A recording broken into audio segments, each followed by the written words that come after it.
Okay, Short Issues Podcast. We are here with another Democratic gubernatorial candidate, Doug Gansler. How are you today, sir? I'm great. It's always great to be on the shore, virtual or otherwise. Thank you. Awesome, awesome. So, a lot of you guys out there right now, there's like 15 to 20, I would say almost. So to give us a run up before we talk about your policies and what you want to accomplish for Maryland, could you give us your background and how you got here, essentially? Yeah, sure.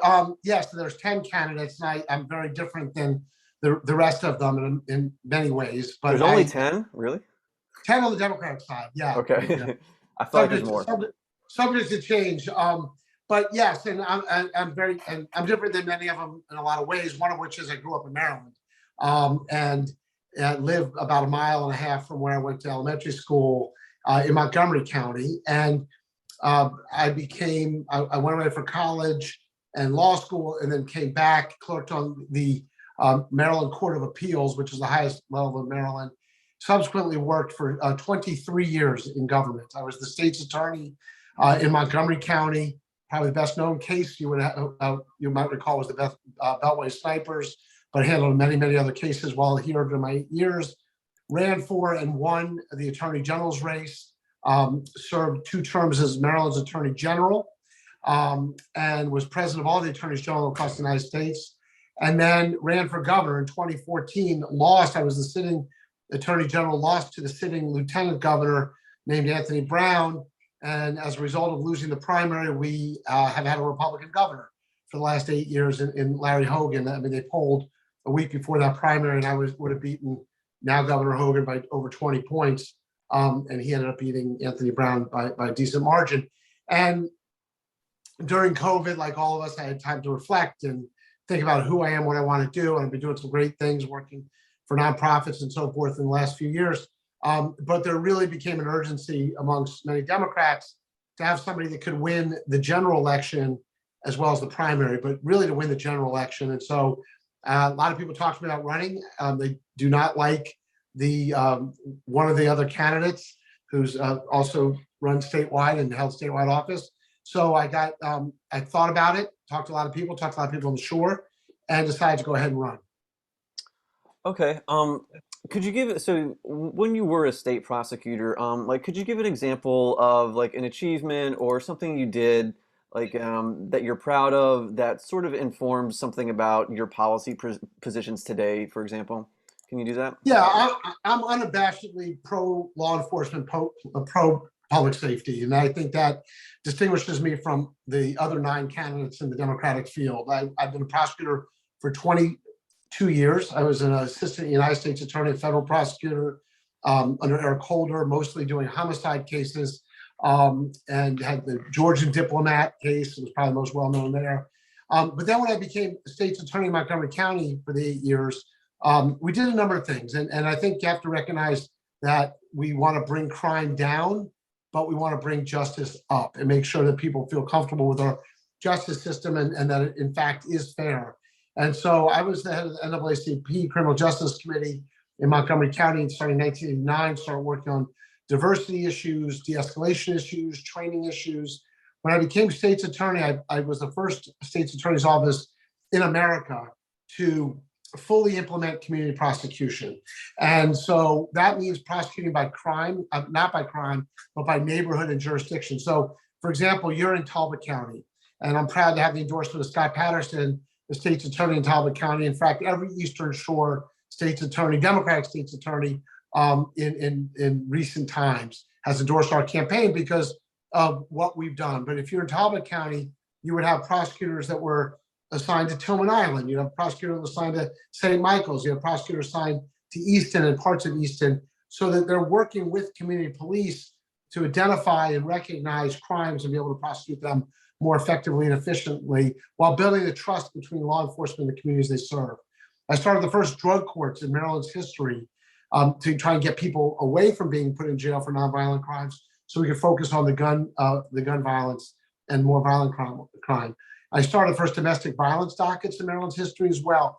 And the reason why those are important for kind of going forward is any jurisdiction of the 24 that does not have a domestic violence docket or drug court when I'm governor will not be funded by the state, because they work they're effective, and they address the issues of domestic violence and, frankly, drug abuse. So those are a couple of a few of the things I did when I was state's attorney that affect now. I guess the last one is I started something called the Family Justice Center, which is in Rockville, and that is a wraparound service organization that works with families with children in need of assistance, domestic violence victims, and other family needs. And we're going to put one of those in every region of the state, including the Eastern Shore. Right. So this is like kind of a specialty for you. You have like a lot of police reforms that you're in favor of. Like for example, officers should have a college diploma, for example. You're in favor of some community policing programs. Could you tell us about this policy package? Yeah, I mean, it's an interesting race. Like I said, I'm running against 9 other people. Literally, none of them have ever been involved in criminal justice at all. I mean, what they know, they learn from watching Law and Order on television, I suppose.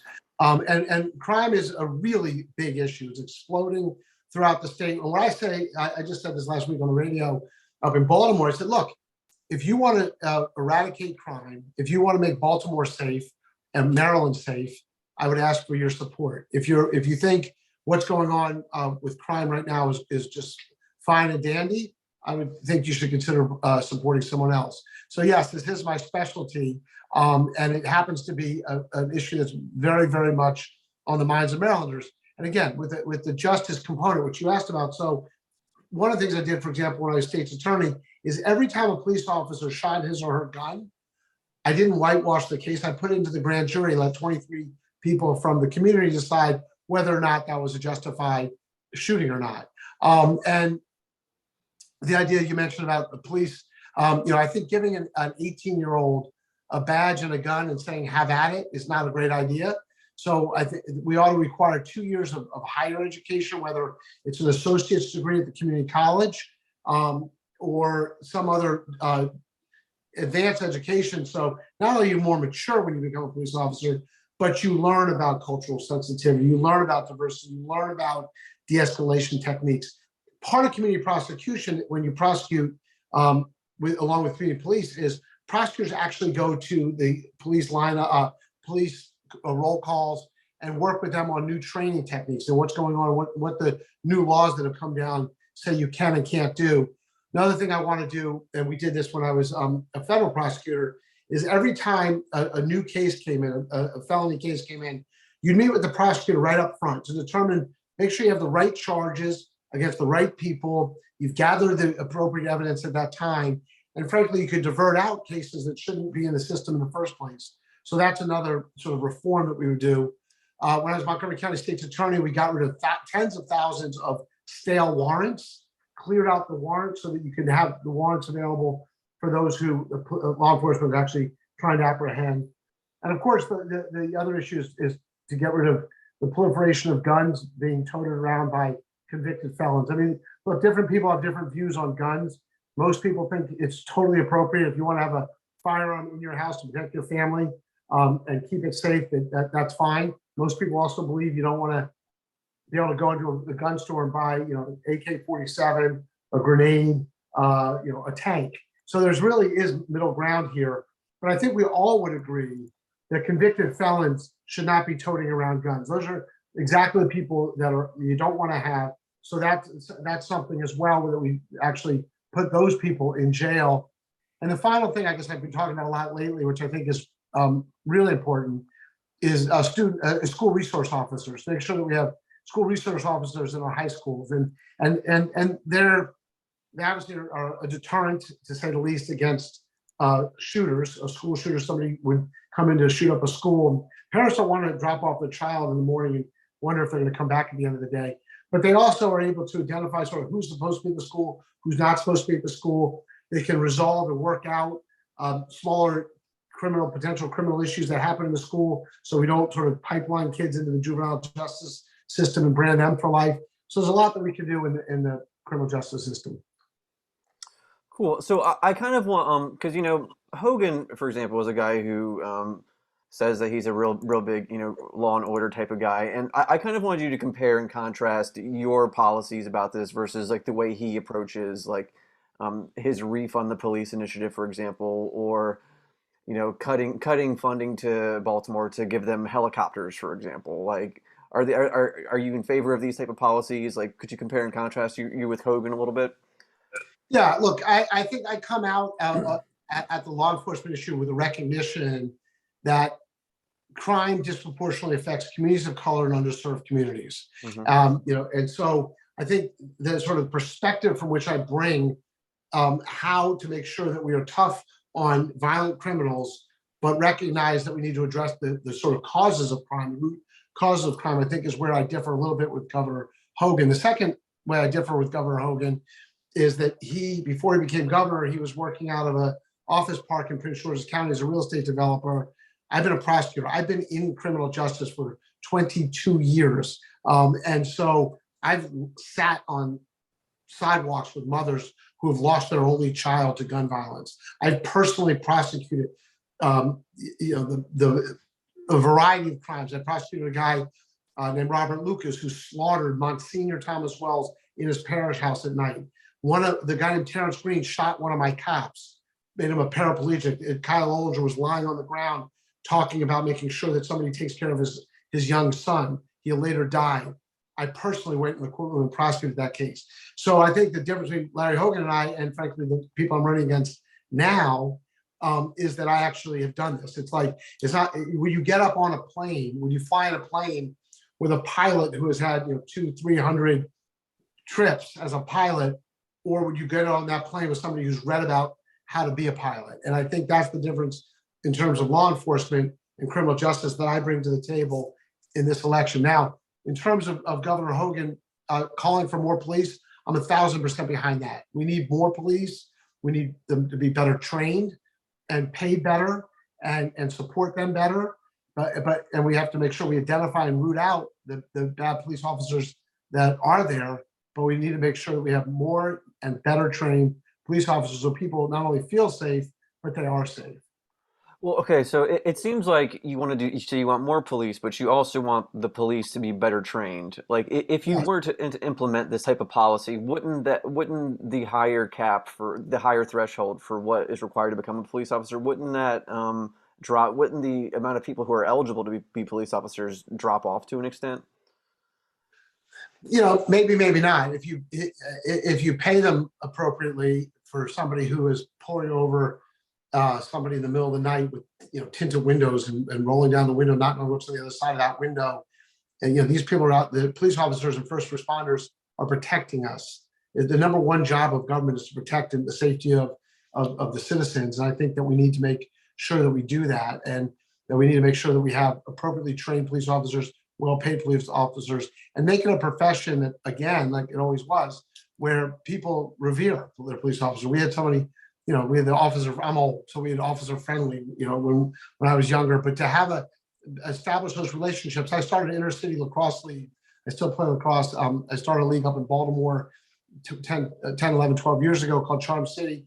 We had law enforcement come down and talk to the kids. Had that interaction be a positive one. When I was Attorney General, I worked with Cal Ripken and his foundation, the Cal Ripken Foundation, for badges of baseball. Work with kids and law enforcement to sort of have those relationships be positive ones. Once we start respecting our police officers, getting rid of the bad ones and training them appropriately and paying them appropriately, people will want to be police officers again.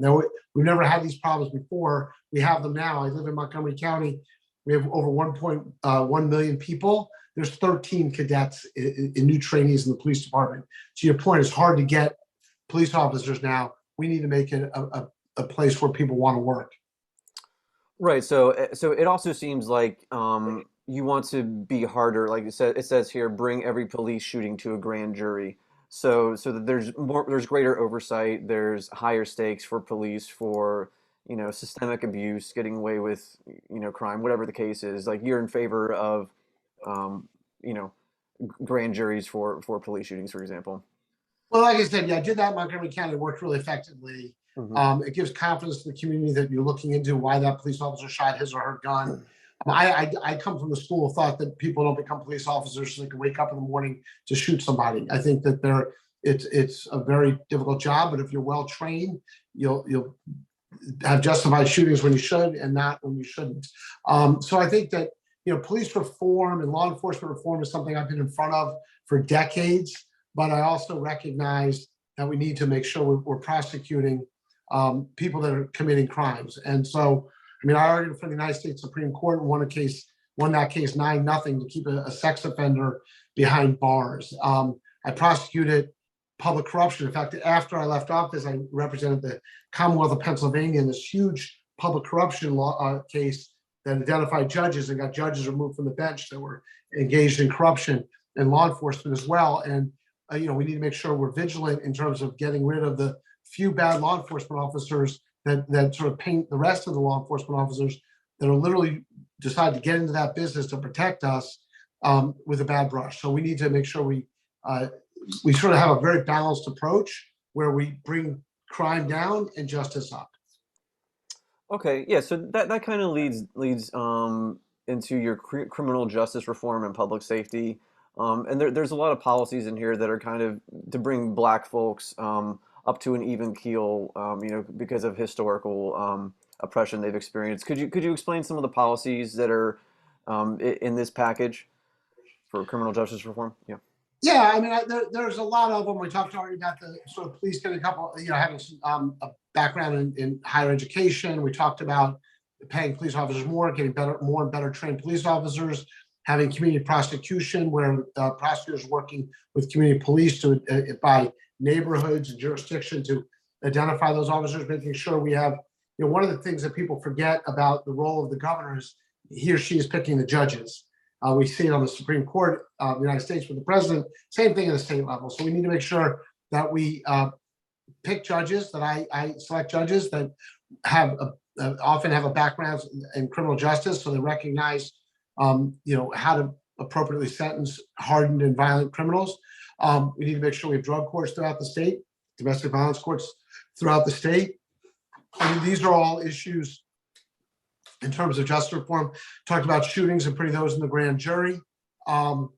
Having each police department have an independent review, making sure that there's diversity within the police department from top to bottom, because that way you earn the respect of the communities, and really holistically to build that bridge of trust between the police and law enforcement and the communities they serve. Okay, cool. All right, so another packet of policies that you have that's pretty extensive is everything that you have for Green Maryland, and this will kind of bleed into because the Eastern Shore, where I am, very much a ground zero for climate change. So could you explain what type of green policies you're in favor of and how they would affect Eastern Shore folks? When I was Attorney General of Maryland, I was known around the country as the Environmental Attorney General. I ran the National Association of Attorneys General Environmental Group. We took on polluters from West Virginia, from Ohio, and we're putting acid rain basically and mercury into our skies. I went after a company called Chesapeake Energy, blew up a fracking well right over the border in Maryland to Pennsylvania. I took on corporate polluters who were polluting the rivers that were ultimately going into the bay. Half the 50% of the water from the bay comes from the Susquehanna, which of course starts in Cooperstown, New York, and comes down as relatively pristine, goes through Pennsylvania, gets dirtied up, and comes across the Conowingo Dam into our bay. And so the environment was my biggest issue when I was Attorney General. We did 22 river audits and identified who the polluters were, who the bad guys were, and what policies were. We're going to do the same, take that same approach as Attorney General to make sure that we fight not only climate change, but to bring back the bay. We made huge strides on cleaning up the Chesapeake Bay. I was talking before we went on the air. I just was with the watermen outside of Easton at their meeting. We need to make sure that we protect the oysters and the crabs that are coming out of the bay, and the economic resource, not only the environmental resource, that the jewel of our state is, which is the Chesapeake Bay. So in terms of what we're going to do going forward, we're going to have offshore wind off of Ocean City, provides jobs and an alternative source of energy. We're going to have solar power throughout the Eastern Shore on residential, commercial, and public space. One of the projects I've been working on for years is to work with the poultry industry to make sure that we get the 2 billion pounds of chicken manure that goes into the bay each year, our biggest single source of organic pollution in Maryland, to convert that into a clean power source so that we are on the shore, so that we can promote more poultry and more open space and more agriculture on the Eastern Shore and prevent sprawl. I mean, give an example. I'm sure you're aware where you are in outside of Easton, the town of Trapp. There's a development being proposed with 2,600 houses called Lakeside. I mean, that's outrageous. It's just have uncontrolled sprawl and just destroy the environment when the downtown areas have plenty of room for growth, and we ought to have smart growth. So those are some of the things that we're going to work on when I'm governor, in terms of making sure we have green Maryland. The last one I'll mention, just because I think it's so critical, is making sure we build the infrastructure for electric vehicles. This is an area that sort of the private sector, GM, and all the different automobile companies are going to full EVs, to full electric vehicles in the years to come, yet the government is woefully behind.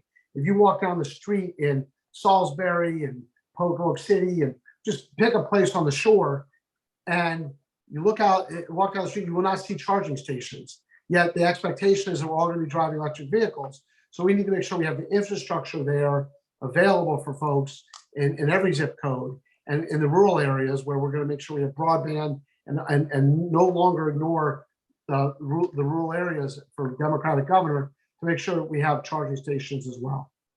Okay, so are you saying that electric vehicles will become more affordable to lower income people, for example?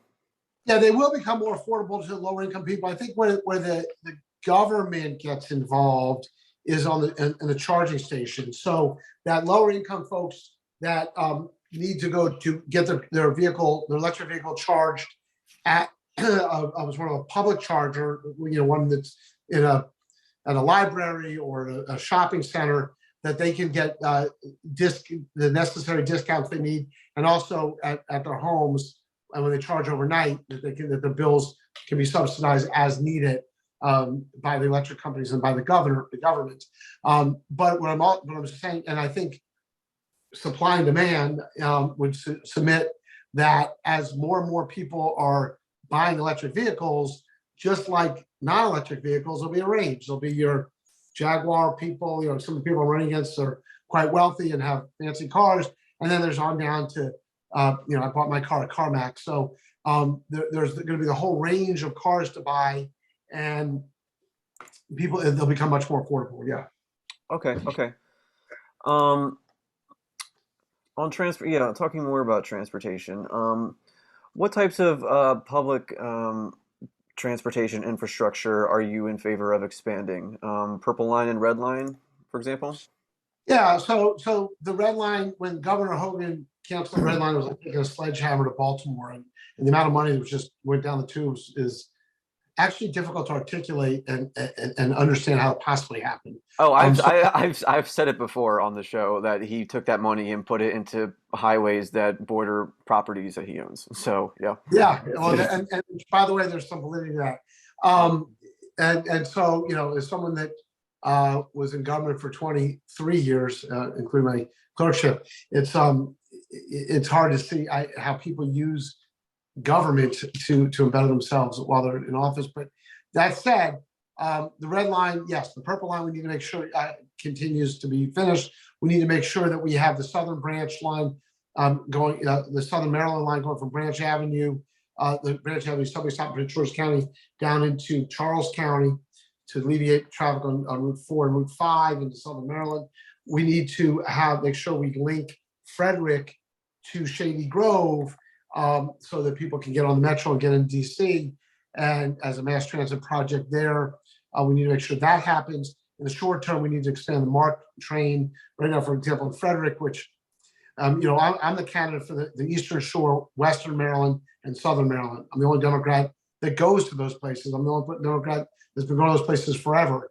And so I'm there all the time. What I hear about from Frederick, for example, is there's 3 MARC trains that go into DC in the morning and 3 that come back at the end of the day. And that's not really convenient for a lot of people. So we need to make sure we expand MARC. On the Eastern Shore, of the 9 counties on the shore, I think the thing we can do there in terms of sort of mass transit, is more public transit, is to have better bus services to connecting the towns, hamlets, and cities Electric buses would certainly be where we want to go, and have a better circulation of public transit on the Eastern Shore. You rarely, and I've been in Talbot County where you are at least every 3 weeks for the last year. I don't think I've seen an electric bus or a bus connecting any of the towns on the shore. So I think that's sort of the most immediate way to address public transit on the shore. Hmm. Okay. All right. So can we talk about your mental health package? Yeah, and it's pretty extensive. If you go to douggansler.com, we have a number of areas there. We have the Sunlight Opportunity, which is sort of a agenda that's really focused on African Americans. We have the Green Maryland, we've already talked about. We have public safety is something I always talk about. And in terms of mental health, we have by far the most comprehensive package there. And it's such a fascinating issue because it was, I held office for 16 years. No one ever talked about mental health. It was not an issue. It was not an issue on the campaign trail. And it was a little, we dealt with it on the government level. I was one of the things that makes it, the reason why so many attorneys general become governor is because you're actually ready on day one. It's not that you've just been sitting around in government forever, but you understand how the levers of government work. So DHMH, which is one of the departments in Maryland government, which probably I'm running against, of the 10 people running against, 6 or 7 have never been in office, never run for dog catcher, wouldn't know what DHMH is, but I did, because our lawyers represented every state agency, all 56 units of state government, and worked on the policies and procedures. So mental health was one of the things that came in under that. And one of the things you see is the government cannot ignore it. It's mental health, and particularly in the wake of COVID, really has affected everybody's life at some level. There's some panoply of mental health issues that people see, whether it's in their families and or their neighbors or coworkers.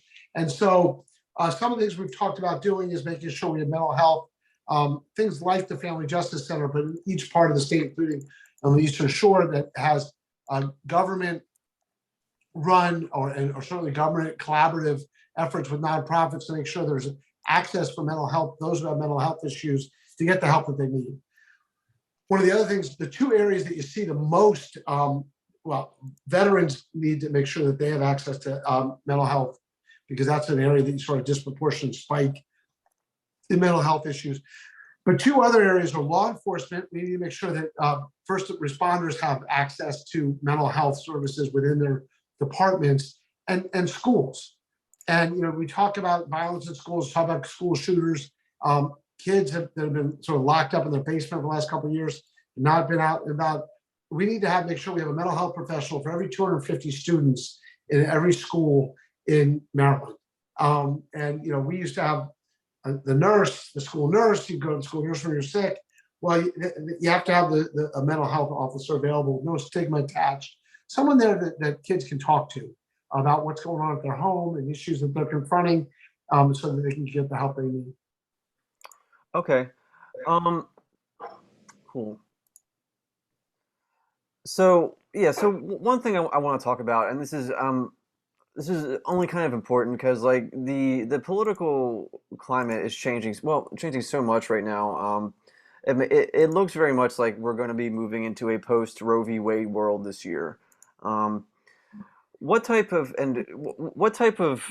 promises can you make to women, for example, that they will have access to abortion? Can you expand abortion access? What can we do in Maryland to fortify rights to abortion access for women? Well, the first thing we need to do is make sure we have a Democratic governor. I think Kelly Schultz has a very, very, let's just say, checkered issue on women's reproductive rights, and we need to have a Democrat that can actually win. So coming out of the primary, we need to have a Democrat that can win the general election. This is the most Democratic state in the country. We've lost 3 of the last 5 governor's races.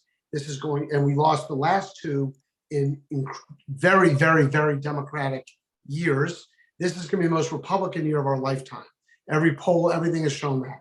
The Republican governors know I'm the only Democrat that can beat Kelly Schultz in the fall. That's why they started running attack ads on me, comparing me to Terry McAuliffe and all kinds of stuff. So this is going to be, so that's important. I'm the only pro-business pro-public safety, practical, pragmatic person on the Democratic field that is running for governor. And of course, I have the 23 years of experience that matters, so I'm ready to go on day one. So that's going to be the most important thing, because you have to have democratic values and somebody who wants to protect women's reproductive rights.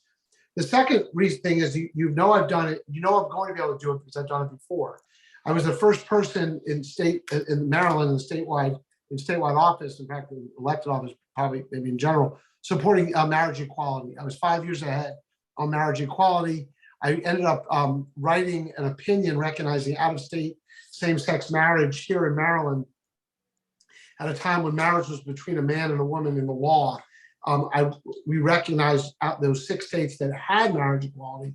We recognized that in Maryland. The far right literally started impeachment proceedings against me for that opinion, which was really based less on equal protection and due process, more on full faith and credit. Kind of the reason why, when you drive to Maine, your driver's license works in each state from here to Maine. So that kind of be able to take on those who are less informed, ignorant, or prejudiced on a social issue like that is going to be the same kind of leadership that I'm going to bring to the governor's office to make sure that we protect women's reproductive rights. Your question, right, is exactly right. I mean, like I said, I argued in front of the Supreme Court. I won my case 9-0. I was an appellate lawyer. I recognized that the Supreme Court did not take that case on December 1st from Mississippi because they want to, rubber stamp Roe v. Wade. They're going to either overturn it or roll it back. So it could not be more important for women to come out and vote for our ticket, along with Candace Hollingsworth, who was the former mayor of Hyattsville for 6 years, turned that city around, and then, which we're going to do, we're going to help turn every city around in Maryland, like we did in like she did in Hyattsville. She then started Our Black Party, which is a national nonprofit on these kinds of social issues. But we're going to work together to make sure that women's reproductive rights are not in any way, shape, or form infringed upon by the upcoming Supreme Court ruling. Okay. Yeah. So you're a former attorney general, state prosecutor. Yeah. Can we talk about some national issues for a moment? Like, for example, the drama with the Ginny Thomas text messages to Mark Meadows and how this implicates Clarence Thomas and all that. This is like a real big constitutional crisis we're kind of going through right now. Do you have any takes or messages for Clarence Thomas at this moment? Anything you want to say about that whole issue? Not really. I mean, look, I'm obviously very much more concerned about Clarence Thomas's positions that he takes on the Supreme Court and has for the decades that he's been on the court around, people's rights and civil rights and protecting those who need government to work on their behalf. I mean, we already talked about Roe v. Wade, the likelihood of that getting overturned or certainly scaled way back. And I cannot imagine Clarence Thomas being on the right side of that decision, for example. So I'm much more worried about the role that he and the Trump-appointed Supreme Court justice are going to have today and going forward on the Supreme Court. Okay, yeah. So what do you think about Katanji Brown, for example? Do you find her qualified? Well, she's clearly qualified. Yeah. She's an amazingly qualified. I argued in front of. I was assistant United States Attorney Federal Prosecutor, so I argued many cases in front of the D.C. Court of Appeals as well as the federal court in the District of Columbia. And the quality of the judges there, it's sort of the next rank level down from the Supreme Court, is unparalleled. And she is by every measurement, she's more qualified than almost everybody who's actually taken to the court in recent years, and the justices that are on there now in terms of her qualifications going onto the bench. So there's no question about that. What I thought was interesting, sort of from a political standpoint, is clearly she's qualified. I mean, these same senators had supported her in past confirmation hearings, and I just thought it was an odd politically, an odd opportunity for Republican senators to sort of boast of their racist views and demean the way in which they demean her and sort of flex their racist muscles nationally. I thought politically it would have been better to say, Of course, she's qualified. Happy to have her because they know they're not going to be able to get her beaten anyway. Happy to have her. Welcome to the court. And Americans, once again, in case they forgot about the knuckleheads that crawled out from under the rock, the white supremacist racists that climbed up our Capitol wall, in case they forgot that, because it's now over a year ago, they want to remind them in terms of the way in which they question now the future justice. Right. Okay. Can we talk about your positions on legalizing cannabis and expunging convictions? Because we kind of missed over that earlier, but I want you to bring it out now. So. Yeah, I mean, I was the first candidate running for governor to call for legalizing cannabis. And while some people might have found that somewhat ironic as somebody who's a prosecutor, federal, state, local prosecutor for 22 years, I actually saw how it was abused in terms of from the law enforcement perspective. I did not participate in that abuse in terms of putting people in jail for mere possession of cannabis. But we need to, it's going to be legal. It should be legal.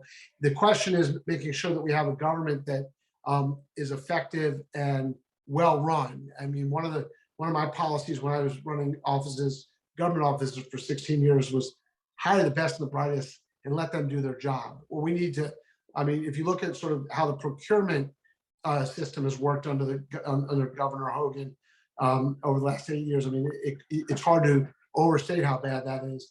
We need to make sure that when we legalize cannabis, that it's done in a fair and effective way, and that we do it the right way. So we're keeping it out of the hands of children and people that are driving, but we do need to legalize cannabis, and that'll help us pay for universal pre-K, help us pay for universal child care. Yes, the government could not be more flush with money right now, and we can use it for infrastructure projects and mental health.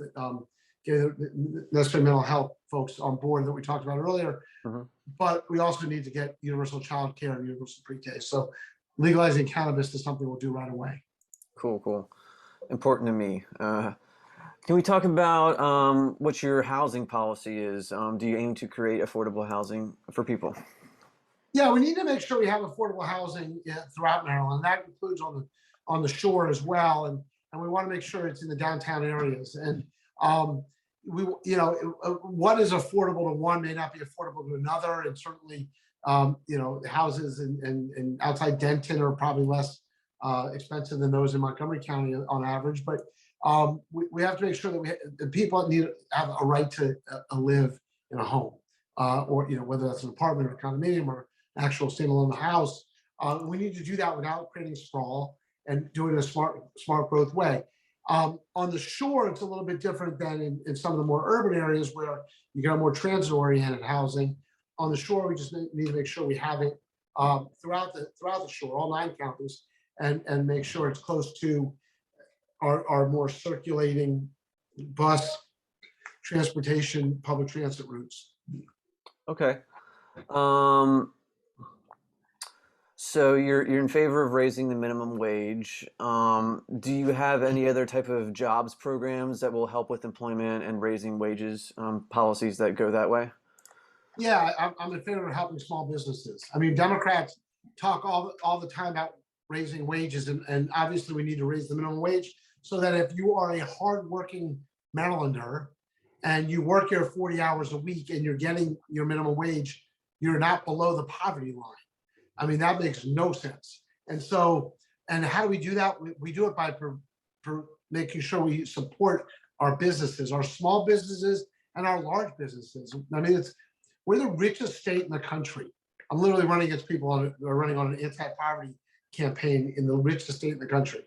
It makes no sense. But here, to say that we should have 3 Fortune 500 companies. Of the 500 biggest companies in the country, 3 are headquartered in Maryland.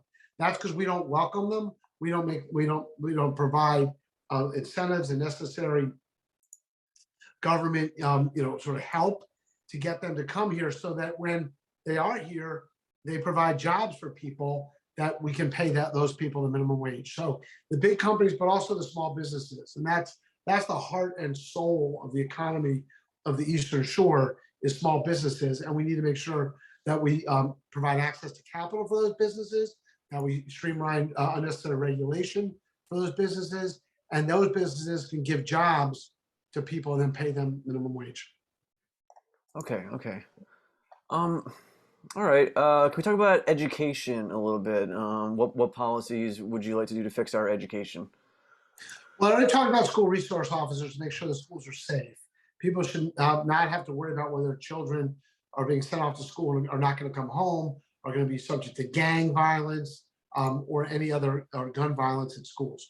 So that's one. Number two is making sure we pass Kerwin, the blueprint going forward. We need to support our teachers. I mean, there should be no more revered profession than a teacher. That's who we trust to educate our children. None of the rest of it matters in terms of empowerment and future success than getting the best education possible. So we need to make sure our public schools provide the best education possible, whether you are in Caroline County, Somerset County, or in Montgomery County. It ought to be the same, and we ought to have a top-notch education. The way you do that, we don't have to sort of come up with new solutions and strategies and thought. We've already done that. Britt Kerwin had a commission. They put together the blueprint for Maryland. We need to make sure we have a Democratic governor. That is somebody who can actually win the general election in Maryland so that we can implement the blueprint and make sure our education system in Maryland is second to none. Okay, okay. Okay, so is there anything else you want people to know about you that I haven't asked about that you want to get off your chest, for example, for Eastern Shore folks? What do you think? Yeah, I mean, look, just for the Eastern Shore folks, we have a Democratic primary. I understand that a lot of the counties on the Eastern Shore have become deeper purple and even red over time. And I understand that. And I understand that because I think Democrats have not had the narrative speaking to folks, regular folks that live on the shore and are part of Maryland. And what Democrats do, and you'll see this in my race, you'll see some of these people have never run for office before, that have no experience, have never been vetted, are running for governor. They'll show up once or twice during the course of this primary. I'm there all the time.